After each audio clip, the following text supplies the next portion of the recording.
Bismillahir Rahmanir Rahim. Alhamdulillahi Rabbil Alameen. As-salatu was-salamu ala rasulihil kareem wa ala alihi wa ashabihi wa man istanna bi sunnatihi ila yawmiddin. Assalamu alaikum wa rahmatullahi wa barakatuh, brothers. Inshallah ta'ala, we will reach the hadith number 24 today. We have finished 23 hadiths, and we also had a quiz up to hadith number 22. And mashallah, all the brothers who have taken part have done their best. Today's hadith is hadith 24, is a very, very long hadith, but the concept of the hadith is very, very common to us. And today's hadith is special hadith.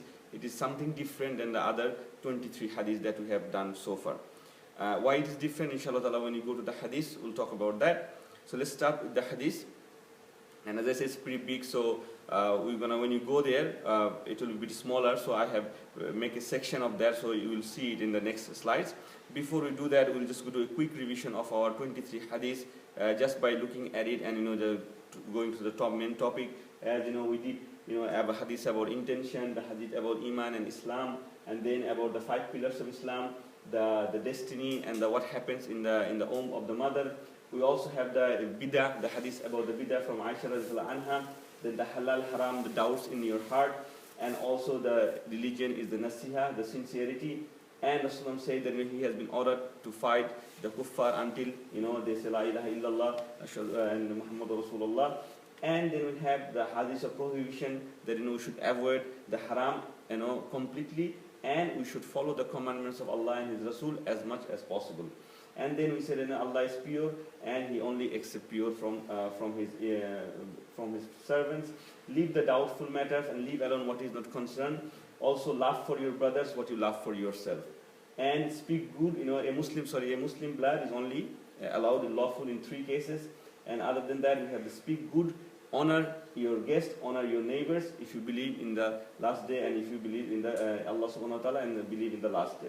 And then the hadith about that Sahaba who came and asked, Ya Rasulullah, give me some advice. And Rasulullah told him 3 times, do not get angry, do not get angry, and do not get angry. Then we have the hadith that a hadith of ihsan, that ihsan means that we have to be perfect. Try to your best to do the best what we are doing. Whether you're an engineer or a doctor or an imam or whatever you're doing, try your best to get the ihsan in that. Be perfect to that and be sincere to that. And then we have fear Allah wherever you are. Then we have the be mindful of Allah, and you will find Him in front of you or back of you, protecting you. And as you should have taqwa of Allah subhanahu wa ta'ala. Then the hadith number 20, if you feel no shame, then Rasulullah saying, do as you wish to do. So if you have no shame inside you, as if you can do anything you do, and the sin become very easy for you. And the last 21 hadith is 21st, believe in Allah and have istiqamah. So you should believe in Allah subhanahu wa ta'ala, and we have stood first in our iman, in our faith. And a question from the Bedouin, that where the Bedouin asked about a question to Rasulullah sallallahu alaihi wasallam about the deen and the iman. And the 23rd hadith that we did, where the hadith start with the purification is half of iman, at-tuhuru shatarul iman. And also in the same hadith, Rasulullah said, as-salatu nur, the salat is like a nur. And then he said, as-sadaqatu burhan, the sadaqah is your proof, that in the day of judgment will be standing as your proof that you are a man of faith. And also in the same hadith he said that as-sabaru diya, and the sabr, the patience, will be like a shining glory. So we have come up to the 23 hadith. So let's go to today's hadith, hadith number 24. This hadith, as I said, is pretty big. You won't be able to read from there because very little there. But it was relayed by the authority of the famous Sahaba Abu Zar al-Ghifari radhiyallahu anhu, that Prophet ﷺ said that of what he related from his Lord, meaning Allah subhanahu wa ta'ala. So why this hadith is different? Because this is the first hadith among the 24 hadith is hadith Qudsi. So what is hadith Qudsi? We'll talk about a little bit about hadith Qudsi. Hadith Qudsi is some hadith that Allah told Rasulullah sallallahu and Rasulullah heard from Allah, and he described to his people. That is called hadith Qudsi. The other hadith is also from Allah subhanahu wa ta'ala, because Allah subhanahu wa ta'ala mentioned in the Quran that there is nothing that Rasulullah sallallahu say from his hawa, from his own desire. So everything from Allah subhanahu wa ta'ala. But those words are situational. Rasulullah saw someone doing something and he approved it, or he tells something that don't do this, or do this one, do it in the right way. So those hadiths are from Rasulullah sallallahu, and that's why they are hadith. Hadith Qudsi is also from Rasulullah sallallahu, but they are a paraphrase of what Allah told Rasulullah sallallahu alaihi wasallam. So now someone, the scholars has a debate, what is the difference between a Hadith Qudsi and Quran? Because Quran is from Allah subhanahu wa ta'ala. Allah said in the Quran, Alhamdulillahi Rabbil Alameen, Qul huwallahu ahad, all this surah is from Allah. And who passed this to us? It didn't come as a book. It came from the mouth of Rasulullah sallallahu alaihi wasallam. This is also coming from the mouth of Rasulullah sallallahu alaihi wasallam. But the scholars say the difference is the Quran, the word and the meaning, both from Allah subhanahu wa ta'ala. And Hadith Qudsi, the meaning from Allah subhanahu wa ta'ala, the wording is from Rasulullah sallallahu alaihi wasallam. So that is the difference. Also another difference, when you read Quran, as you all know, if you say Alif, Lam, Mim, for each letter, you get 10 rewards. For Hadith Qudsi, there is nothing like this, that if you recite a Hadith Qudsi, you can get every letter for a 10 hasana. Also, obviously, this is not from Quran, so we cannot use Hadith Qudsi in our prayer. After Surah Al-Fatiha, we can't just recite this Hadith because it's Hadith Qudsi, because this is not part of the Quran. It is from Allah subhanahu wa ta'ala, the meaning is from Allah subhanahu wa ta'ala, but the wording is from Rasulullah sallallahu alaihi wasallam. And there are books about the 40 Hadith Qudsi, 100 Hadith Qudsi. If you want to find their authentic Hadith, and you can find it from the different books, and different scholars has collected only the Hadith Qudsi, what Allah subhanahu wa ta'ala told Rasulullah sallallahu alaihi wasallam, and Rasulullah passed them, paraphrased them with his mouth, and made them Hadith Qudsi. Now this Hadith, Allah is talking to his servants, and he's saying, "Oh my servants, I have made operation unlawful you," and a lot of other things. So we'll go by topic, because if you read through this way, you won't get all the points. So let's go directly to the narrator of the Hadith. And we talked about Abu Zar al-Ghifari before, because he had narrated another few Hadiths in the collection of last 23 Hadiths. But just to mention that Abu Zar al-Ghifari, he was one of the Sahaba who accepted Islam very early. He was from a tribe called Ghifar, and there was a tribe of robbers. So, they're very famous for the robbery. They used to live close to Mecca, and he heard that there's a prophet. Someone is claiming that he's a prophet, and he came to Rasulullah to understand what is happening there. And the people of Mecca tried to beat him also, and he got beaten by them. But other people say, "Look, he's Abu Zar, he's from the Ghifar tribe," and people got scared. No, we can't beat him, because if his tribe comes here, then we'll be in trouble.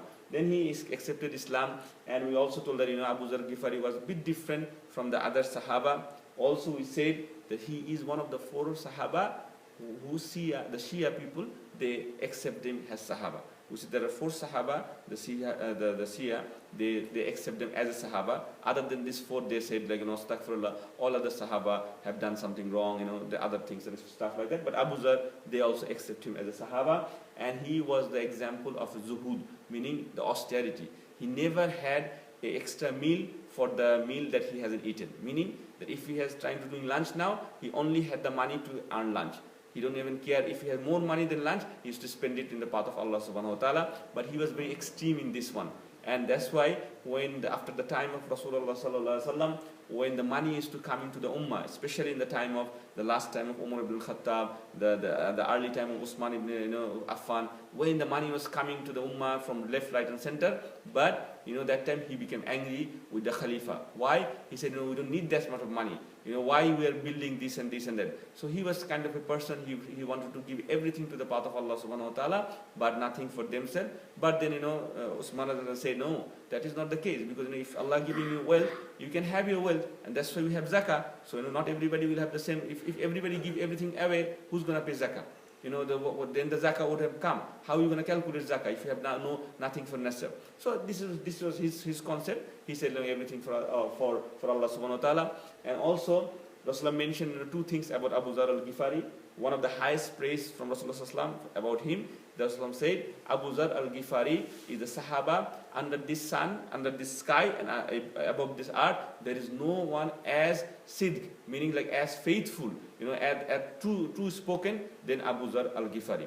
And also in the Battle of Tabuk, when everybody left Medina, they went for like a few days journey, and Abu Zar was left behind because he has some sickness or something, so he started late. And when he was coming alone. He's walking through the desert alone by himself, almost 9 days of journey or more than 9 days of journey.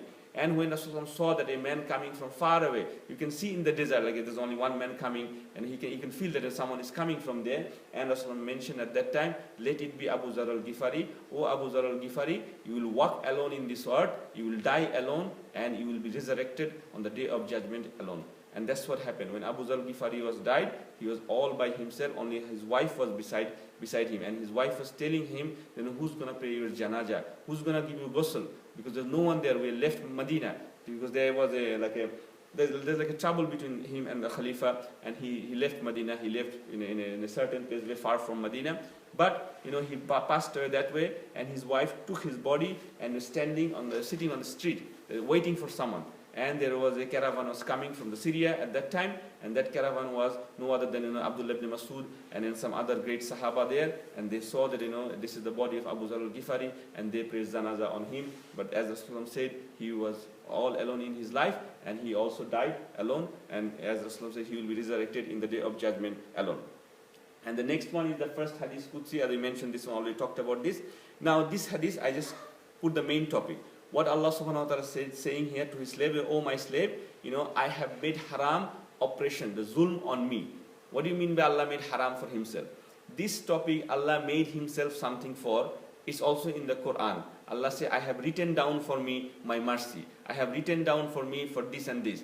Meaning that Allah subhanahu wa ta'ala also has a rules, a book that Allah subhanahu wa ta'ala follows. And this is made by him also. He is the owner of it. He is the creator of it and everything. But there is some rules that Allah follows. And you all know that famous thing that Allah said, my anger is much less than my mercy.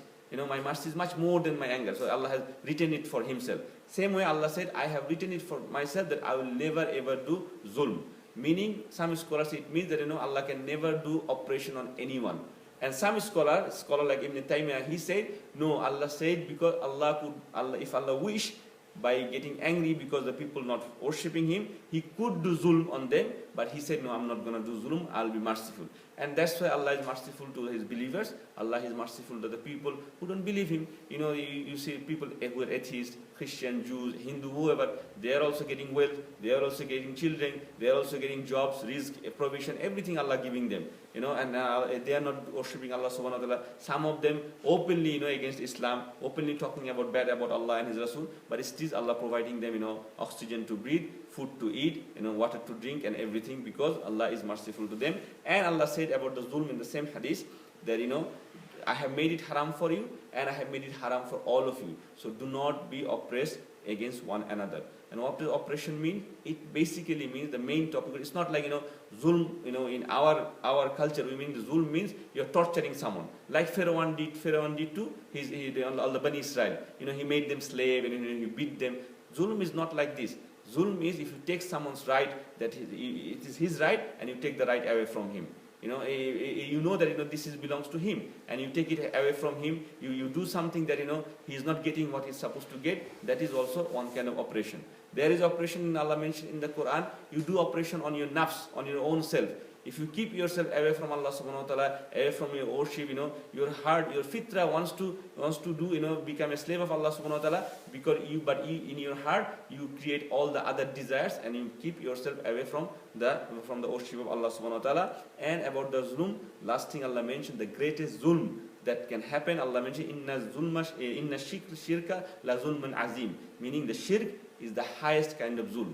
Why shirk is zulm? Because you're doing shirk, that is a sin that Allah will never forgive. So you're zulming on your nafs, that you're worshipping Allah, worshipping something else other than Allah subhanahu wa ta'ala. You're doing shirk, and Allah mentioned this ayah in Surah Luqman, that when Luqman was telling his son that oh my son, the shirk is the zulmun azim, meaning the greatest zulm that can ever happen. So that's what Allah mentioned here, and Allah said, this is haram on me and this is haram for all of you. Then Allah said that, oh my slave, I am the one who give guidance to you. So seek guidance to me. Seek guidance from me. And that's what we do. That's the main motive of our prayer. We say, Ihdinas Sirat al-Mustaqim, almost 17 times. Not only 17 times, even in 2 rakah prayer. 1 rakah is finished, next rakah we are supposed to pray. Again, the same Surah al-Fatiha. Again, asking the guidance. As if between the ruku and sujud, and you come back to stand up in the qiyam again, and you lost your guidance. That's why Allah said, no, again you said, Alhamdulillah Rabbil Alameen, Ar-Rahman Ar-Rahim, Maliki Yawmiddin. So the guidance is such an important thing, such a valuable thing that we ask from Allah subhanahu wa ta'ala all the time, and we ask only from Allah subhanahu wa ta'ala. Then Allah subhanahu wa ta'ala says, oh my slave, you are hungry, and you need food, and I provide you food. You are naked, and you need clothing, and I provide you clothing. And you do sin day and night. You commit sin day and night, and I am the only one who can pardon you. So seek forgiveness from me, from Allah subhanahu wa ta'ala only. Then Allah subhanahu wa ta'ala says, no one, whether he is the most pious among you, not only among you, he said, the most among you and the most among the jinn. So the first among you or the last among you for the whole human race and even the whole jinn. And someone become the most righteous person, he cannot benefit me at all. And if someone become the most wicked among all the human beings and all the jinn, then also he cannot harm a little bit in the kingdom of Allah subhanahu wa ta'ala. And then it says that Allah said that, if all of you, the first of you and the last of you, and the whole human race and the whole race of the jinn stand in a plain land and ask from me whatever they want, and I give each of them what they want, even after that my kingdom won't lose a single bit, as if you put a needle in the ocean, and how much water will get that needle. So if you put a needle in an ocean, how much water the needle will get? So even that much will not be ended from Allah subhanahu wa ta'ala's dominion if every one of us ask whatever we want and Allah give to everyone. So Allah's kingdom is such a huge and such an endless kingdom of Allah subhanahu wa ta'ala. And at the end he says, so after all these things he said, so he who finds good should say Alhamdulillah. So whatever Allah has given you, your clothing, your food, your provision, your job, whatever, or your health, everything Allah has given to you, you should say, if anything good for you, say Alhamdulillah. And then he said, who finds other than that's not good, that's not something you find good, don't blame anyone else except yourself. Because why Allah says at the end this way? Because you probably did some zulm to bring this on you. Or maybe it's a test from you. It is a test from Allah subhanahu wa ta'ala for you to be more betterment and for more improvement in your life. So don't blame anything else except for yourself, that maybe your hand did something that bring this destruction to you, that bring this, dishonor or whatever it is that to come to you, and you should accept that from Allah subhanahu wa ta'ala and try to go through it with patience and perseverance so that you become successful. So this is in summary the summary of this hadith. This hadith, the explanation, the book that I am following has a long explanation of each of the thing, what Allah means by seeking food when you're hungry. So and we know all these things. So it's all about the aqidah of Allah subhanahu wa ta'ala, meaning the correct belief about Allah subhanahu wa ta'ala, that He is the only one who provides, He is the only one who can forgive us, He is the only one who can guide us. So inshallah ta'ala we'll finish it here. Jazakallahu khairan. Subhanakallahumma bihamdik. Ashhadu an la ilaha ant. Astaghfiruka wa atubu ilayk.